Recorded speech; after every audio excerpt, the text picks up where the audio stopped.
table. And I think that that's fine. I would actually be okay with waiving the fee. On the table. But I don't know. Okay, Cliff? Yeah, you wouldn't want to really hear what I have to say. No. But this... But we this is respect a- your right to say it. Sure. And it's my First Amendment right. Certainly is. As a matter of fact. First Amendment's good. I think this is just an erosion of a long-standing tradition in American life, and I think that this kind of an attack on that is really a shame. It's a shame to see traditions torn up and thrown away, and that's really what this is an attempt to do. As far as the fee, charging the fee, I think we should look at how many.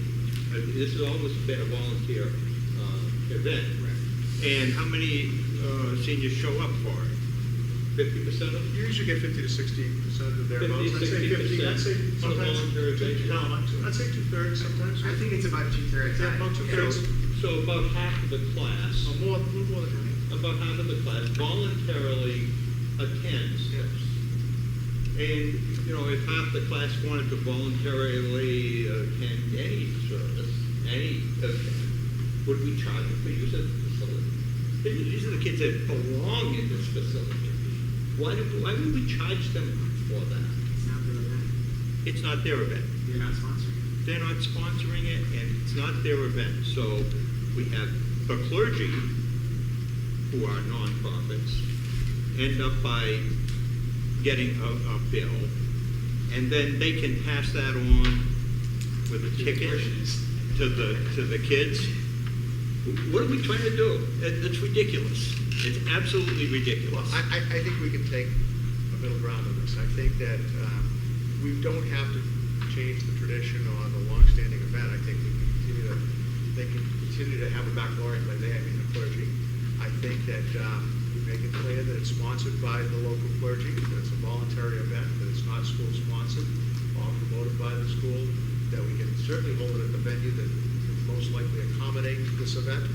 I would say for this year, I would not be opposed to waiving the fee this year and reconsidering it in the future. And the reason I say waive the fee is because at this late date, in fact, the baccalaureate exercise is already less than about 2 weeks away. So that would be my proposal to resolve this issue and to resolve it, I think, favorably for everybody. Jerry, as a former lefty, somewhat toward the middle kind of guy, I agree with Cliff that it's another step in tearing down the traditions that we have. My thoughts on this are coming from Legal issues. Legal issues. I agree. Legal issue. I don't think we'd stand a chance if we said, hell with it, we're going to keep letting them do it for free, we're going to keep putting it in our flyers. I just No, don't want I to. think they'll. I want to continue with baccalaureate service, but I want to do it and not be And challenged. we can every continue year. it, and it's going to be as if, on the appearance of the face of it, nothing's really changed. I mean, it's just that we're not the one promoting. If we didn't include the for all seniors in the flyer, or put in informational that the clergy is providing a baccalaureate service, then we probably wouldn't have run the times on this, right? Maybe not. I mean, I think it's somewhat of a marginal issue, but I do think that the clergy have been doing this for a long time in this town, and I think that they can continue to sponsor it and just find a way to get the word out to the interested audience. They could do it from the pulpit. Yeah, There exactly. was one of the solutions, and I don't know if this throws a monkey wrench into it, but if the baccalaureate was sponsored by a student-run organization, from what I've read, they could then use the auditorium without paying because they sponsor it, and they could also promote it in the school because a student-run organization is sponsoring the. So that's something to think about moving forward. Now, most of the schools I read that they do that, they have some sort of religious group in the school, some sort of. That could be an issue too. Right. That issue We had that arise before, before. yeah. But I think, again, the solution for right now, we have plenty of time to think about this for next year, but I think for right now, take the superintendent's suggestion that something gets sent out just clarifying that this is an event that's sponsored by the clergy, not by the school department. It's certainly voluntary, and that, I would be sympathetic to waiving the fee for this year, consistent with best practice of other fees. I suggest we take a vote on the waiver of fee. I think there's a strong enough feeling that we should do it. Yeah, I'd ask more for a consensus than a vote. Yeah, no, that's Okay. fine, sorry. All right, how do we do? No fee or waiver? No waiver. No waiver. Cliff? Wait. Karen? Wait. Mike? I'll vote to waive as well, for this year. For this year, and we'll reconsider it for the next year. If that raises, a legal flag with our council, then let us know, but that's our position. I believe it will not, because we have been able to demonstrate neutrality on the fees being waived, because we have waived for other nonprofits.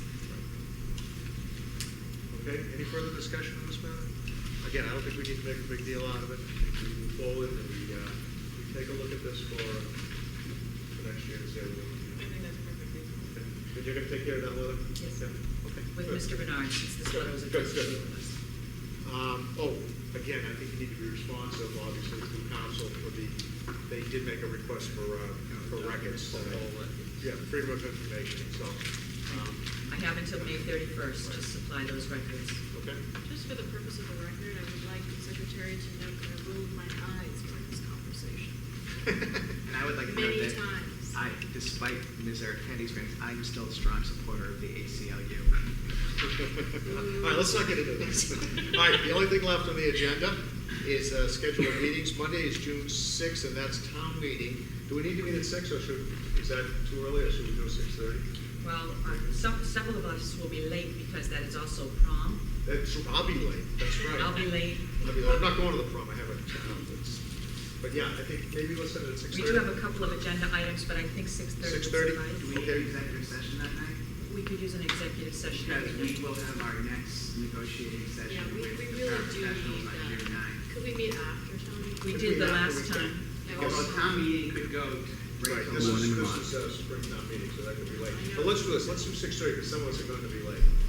Okay? 6:30. And regular meeting scheduled at 7, that will be town meeting.